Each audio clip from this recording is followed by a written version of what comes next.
semuanya, selamat bertemu kembali di channel Hadi Entertainment.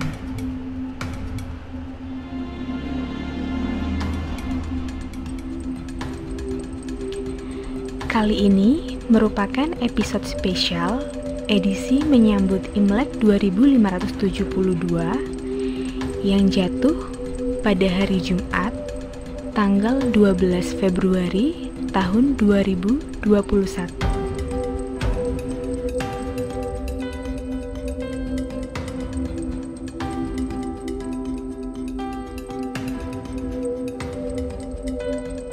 Saya akan mengajak Anda untuk menelusuri jejak Konghucu di kota Jember.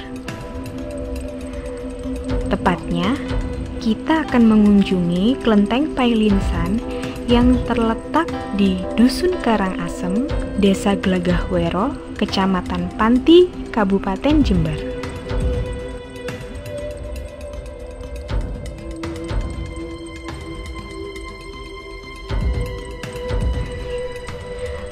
Klenteng Pailinsan berjarak 2,6 km dari Terminal Tawang Alun dengan waktu tempuh 7 menit, atau dari arah Alun-Alun Jember berjarak 11,6 km dengan waktu tempuh 26 menit.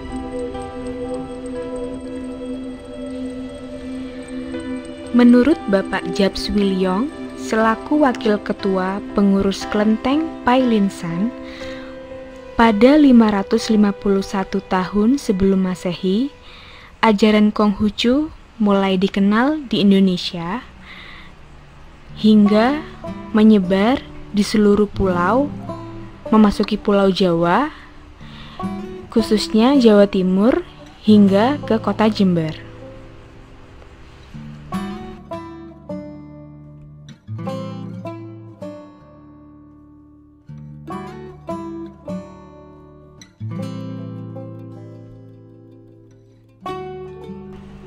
Konghucu menerapkan 3 komponen dalam kehidupan, yaitu tata krama, sopan santun, dan budi pekerti.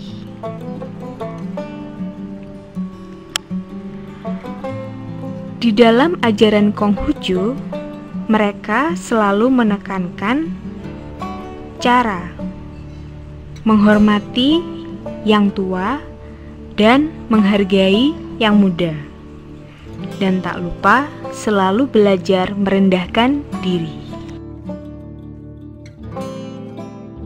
Selamat siang Bapak. Selamat siang. Maaf, dengan Bapak siapa? Saya Japs Wilyong, nama Indonesia saya Heri Novem Stadiono. Baik Pak. Ini di daerah Jember, tepatnya di daerah mana ini Pak? Ini kecamatannya Panti, Desa Glagahwero, Dusun Karangasem. Karangasem ya. Ini berdiri mulai kapan Pak? Kalau berdiri persisnya saya kurang tahu, kira-kira sudah 60 tahun lebih. Wah, sudah lama juga ya. Cukup lama. Kalau boleh tahu Pak, ini kira-kira untuk tema ataupun acara yang mendatang dalam beberapa hari ini di Imlek di Jember ini, Bapak bisa menjelaskan? Untuk tahun ini kemungkinan besar perayaan Imlek ditiadakan, itu kemungkinan besar karena himbauan dari pemerintah kita tidak boleh berkerumun atau mengumpulkan banyak orang, dan sekaligus Klenteng Pailinsan ini sejak beberapa bulan yang lalu memang meniadakan sembahyang bersama di pandemi ini. Oh begitu. Terus kira-kira kegiatan yang paling bisa mewakili Imlek sendiri itu kapan dilaksanakan? Kalau Imleknya sendiri tanggal 12 besok, Hari Jumat Pak ya? hari Jumat. Ya kemungkinan yang hadir ya beberapa orang saja, karena memang ditiadakan acara sembahyang bersamanya juga tiada, dan yang datang mungkin yang ya agak muda-muda, mungkin ya yang sepuh-sepuh rasanya sudah ada rasa khawatir begitu. Iya. karena ya pandemi Pak ya, Betul, betul. kita jaga betul ya, prokesnya ya. Iya. Lebih khusus lagi tentang etnik Imlek sendiri, filosofinya itu apa kira-kira yang bisa Bapak ceritakan tentang terhadap kemanusiaan dan lain-lain secara ringkas saja lah. Kalau filosofinya makna Imlek sendiri itu kan, arti dari Imlek itu kan menyambut musim semi. Jadi sebetulnya kalau sejarah asal usulnya itu nggak ada hubungannya dengan hari raya keagamaan. Iya. Cuma pada waktu itu di tahun 551 sebelum Masehi itu lahirlah Nabi Konghucu. Jadi pada waktu itu langsung sepertinya dibuat hari raya. Dan itu hari raya kita sendiri sebetulnya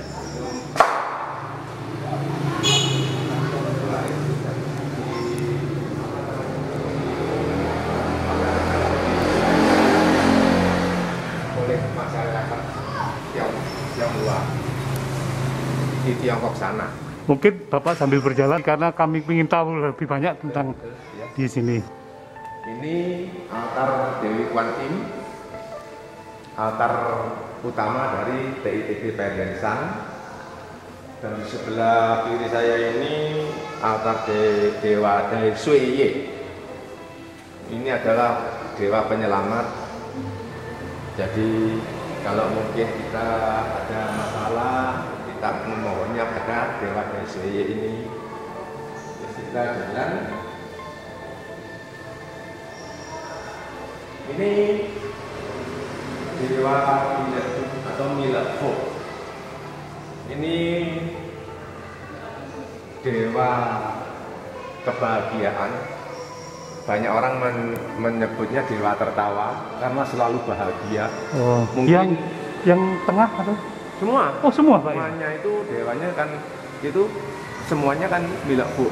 Milekfo itu tulisannya. Nah, ini biasanya orang kalau mempunyai problem masalah yang selalu bertubi-tubi supaya bisa bergembira, kita berdoanya memohon pada Milekfo ini supaya kita ikut bisa tertawa gembira, Dihibur Pak ya. iya, dihibur gitu.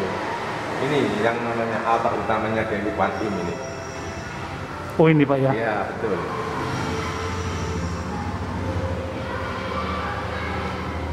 Dan ini nomor 5 ini Dewi Laut. Dewi Laut Pak ya. Beliaunya bernama Macu Diensang Semu. Macu itu adalah suatu atau pangkat itu ya. Panggilannya itu kayak ada titelnya Macu. Beliaunya pada masa lalunya itu selalu menolong para nelayan. Menolong ya. Ya. Ini yang Maju Diensang Semu. Kita bisa masuk ke belakang. Oh iya.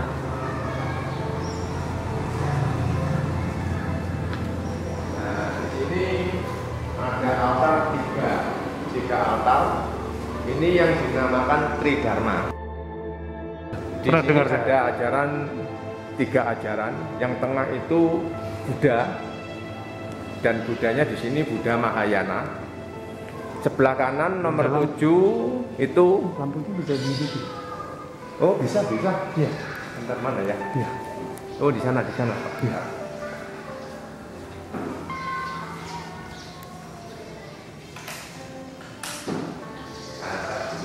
Ya.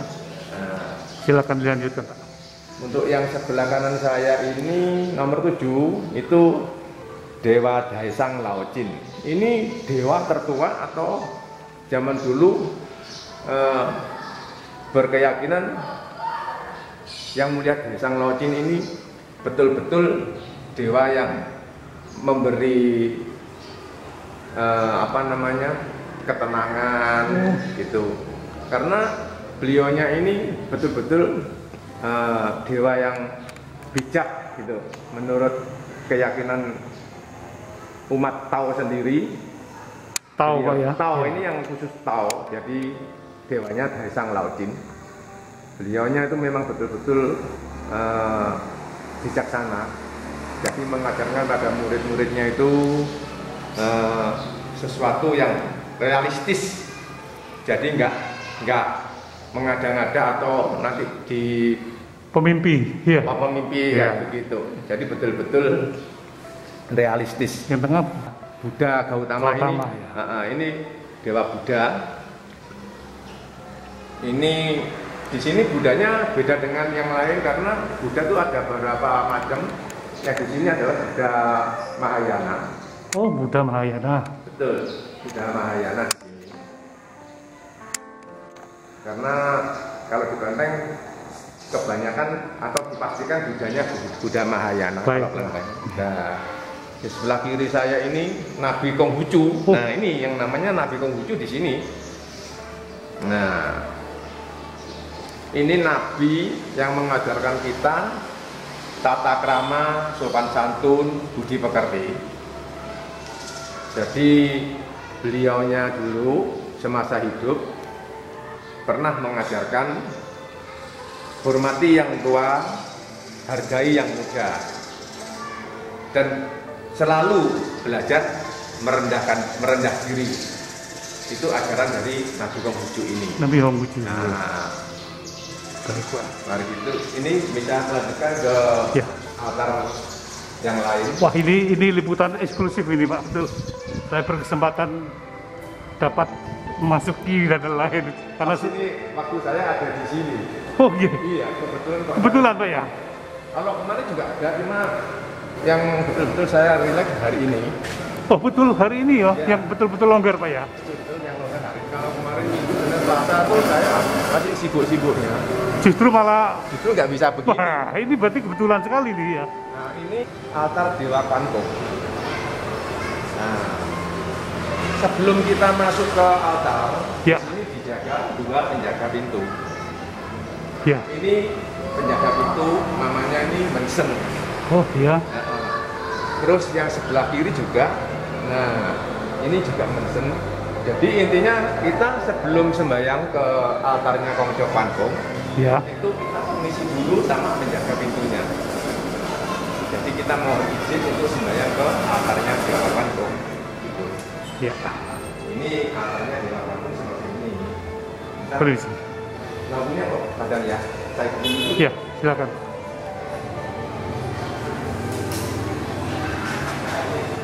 Altarnya Dewa Kwantung. Boleh saya masuk Pak? Boleh. Ini. Nah. Ini Dewa Perang. Pangkung Pak ya. Ya. Ini Dewa Perang seperti yang di Tuban. Oh ya. Nah, yang ada patungnya yang Baik, besar itu. iya. Nah, beliaunya ini sebagai jenderal perang betul-betul seorang yang jujur. Sampai-sampai dia mengorbankan dirinya demi membela kejujuran. Itu ceritanya, sejarahnya Dewa Kwantung. Seperti itu. Jadi betul-betul menjunjung suatu kejujuran. Sampai gugur beliau. Sampai gugur itu dia membela kejujuran. Jadi dia tidak pandang bulu sampai jiwanya aja dikorbankan demi suatu kejujuran. Jadi tidak ada istilahnya itu manipulasi atau kong kali kong. Dia tidak mengenal itu. Luar biasa sekali ya. Terus kita lanjut ke ini. Di sini ini Dewa Bumi atau biasa disebut Bukta Tensen. Ini Dewa Bumi yang mengurus bumi. Mengurus bumi. Mengurus bumi. Jadi Semua tentang apapun bumi ya. nah, betul. Hasil termasuk hasil Semua olahan. di situ ada 5 unsur. Kenapa itu dupanya harus 5? Oh ya. Karena di situ dupa ini melambangkan unsur-unsur di bumi ini ada 5. Dari logam, air, kayu, api, dan tanah. Nah, di situ di bawah itu Dewa Macan, itu penjaga hutan. Jadi pada waktu itu, kalau dulu, zaman dulu kan kita nggak ada kota. Ya. semua kan serba banyak hutannya. Hutan. Nah, di situ kita itu memohon pada Dewa Macan ini semoga kita itu diberi keselamatan, jangan sampai dimangsanya. Itu makanya dia disimbolkan penjaga hutan, namanya Husen, Dewa Macan. Dan kita bisa lanjut ke ini. Banyak ya Pak ya. Ini yang namanya tengah ini Dewa Jaisen-ye. Dewa Jaisen-ye. Nah, ini yang disimbolkan kalau hari raya Imlek, dewanya ya dewa ini. Nah, Lebih khusus Imlek ini di sini. Dewa keberuntungan. Iya, iya, iya. Dewa kalau kita supaya sukses, nah ini dewanya di sini. Oh, ini justru yang diacarakan adalah yang dewa ini Pak ya? Ya, ini Dewa Jaisen ini yang betul-betul kalau hari raya Imlek beliaunya yang hadir gitu. Iya. Nah, untuk yang sebelah kiri ini Dewa Jangkui Jusul. Ini sepengetahuan saya dari yang lebih senior, ini untuk pengusir setan. Mengusir setan. Nah, pengusir setan supaya kita itu dijauhkan dengan boleh dikatakan seperti roh-roh jahat seperti itu. Ini Pak ya. Ya, terus yang sebelah kanan ini Dewa Posentati. Ini dewa juga boleh dikatakan bisa dewa pengobatan, dewa keberuntungan, Kesehatan ya. Ya. Untuk yang sebelah kanan ini. Terus bisa di bawah ini Oh, ada saya. lagi. Ya. Yang di bawah ini seutama Bang, mungkin saya kurang memahami. Baik. Karena waktu itu saya juga Oke. yang senior saya juga nggak sampai ke sini. Tapi ini luar biasa sekali Nah. Pak. Kami dapat informasi dan edukasi ini Pak. Terus yang ini Dewa Ticang Wangbusa. Ini adalah dewa akhirat yang mengurus arwah-arwah orang meninggal. Jadi beliaunya ini yang nanti memberi bantuan Gecang atau Wangbusa. ya Ticang Wangbusa. Nanti beliaunya di alam sana yang mengurus para arwah-arwah itu, entah arwah itu berbuat dosa atau tidak, Urusannya beliau ini ya. beliaunya yang membantu untuk Baik. memberi jalan. Nah, Luar di biasa sini sekali. Wah, ada lagi. iya ini ada Dewa Datuk. Ini saya sendiri kurang memahami, cuma saya dengarnya dari senior saya, Dewa Datuk ini adalah dewa dari Dafu ini Pak ya. ya Datuk dari Malaysia atau dari Kalimantan gitu. Ya. Nah, beliaunya ini juga dewa keberuntungan. Jadi kalau kita mau mempunyai keinginan, mungkin unek-unek bisa memohon pada Dewa Datuk. Nah, dari sini ada satu lagi namanya para senming. Ini dewa-dewa banyak berkumpul di bermacam-macam. Nah, ini begini ceritanya. Kalau yang ini keluarganya dulu nenek-neneknya, kakek-kakeknya dia sembahyang atau istilahnya itu komunitas kelenteng. Ya. Nah, setelah banyak muda-mudi di tahun 66 kan kelenteng-kelenteng pada ditutup. Ya. Nah, terus muda-mudinya banyak yang pindah ke keyakinan lain. Nah, Oke. terus penerusnya nggak ada, jadi dititipkan di sini. Ini banyak sekali. Jadi asalnya punyanya komunitas orang-orang kelenteng semua. Dikumpulin Pak ya. Ya dikumpul. Jadi ini semua ya foto-foto juga tuh gak termasuk itu.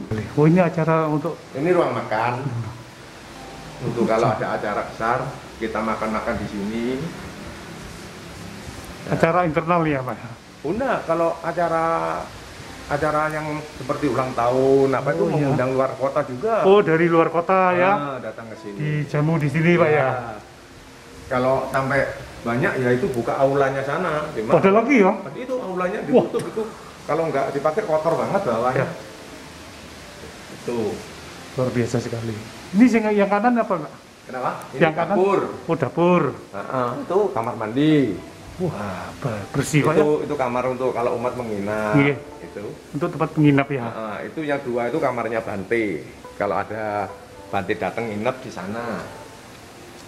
Luar biasa sekali. Iya. Di sini kantornya kecil, dan ini kantornya. Oh, ini. Ini kantor ya Pak ya? Ya, kantornya. Justru kantornya ada di belakang ini. Ya, Iya. kalau yang benar kan Ya, harusnya di depan ya, ini malah di belakang Ya, ya. karena depan itu ada altar. Baik ya. Iya. Oh, altar ya. Altar. Kalau Baik depan. Pak, kita ke depan, kita ke sini. Luar biasa sekali. Saya dapat bisa izin masuk, ini luar biasa sekali. Nggak apa-apa. Kalau yang penting ada kepentingan itu Iya. kita masih mengizinkan, tapi beda kalau datang-datang hanya untuk main-main itu Iya. kita memang ya tempat ini kan tempat ibadah. Betul. Maksudnya kan kayak begitu. Ya. Itu yang di sana masih ada. Nah, ini sejarahnya. Kelenteng ini berdiri. Ya. Oh, sebentar. Ya. Almarhum Bapak Ton Huasen ini yang mendirikan kelenteng di sini. Ini almarhum Ton Huasen. Ton Basan. Nah, Berarti beliau ini memang orang Jember ya? bukan, Oh, dia bukan, dari daratan Tiongkok hadir hijrah ke Indonesia. Ya. Terus karena kecocokan di sini di Indonesia, khususnya di Panti ini, beliaunya menikah dengan warga sekitar. Oh, iya, iya. Nah, jadi beliaunya sampai mendirikan kelenteng untuk sembahyang. Kayaknya ini kan kelenteng kan rumah ini. Iya, iya. Dengan berjalannya waktu berkembang jadi kelenteng. Ini istrinya? Bukan, ini pengabdi di sini. Oh, pengabdi. Berpuluh-puluh tahun di sini sampai beliaunya tuh meninggal berapa tahun yang lalu. Oh, barusan ya Pak ya? Karena beliaunya ini punya spiritual tinggi. Tinggi. Nah, untuk di panutan yang muda-muda gitu. Dan di sini beliaunya sebagai ya boleh dikatakan guru spiritual. Ya. Nah, karena beliaunya ini orang yang betul-betul masih mumpuni di bidang spiritual. Tuh. Dan terus yang di sana itu masih ada itu tempat pembakaran abu.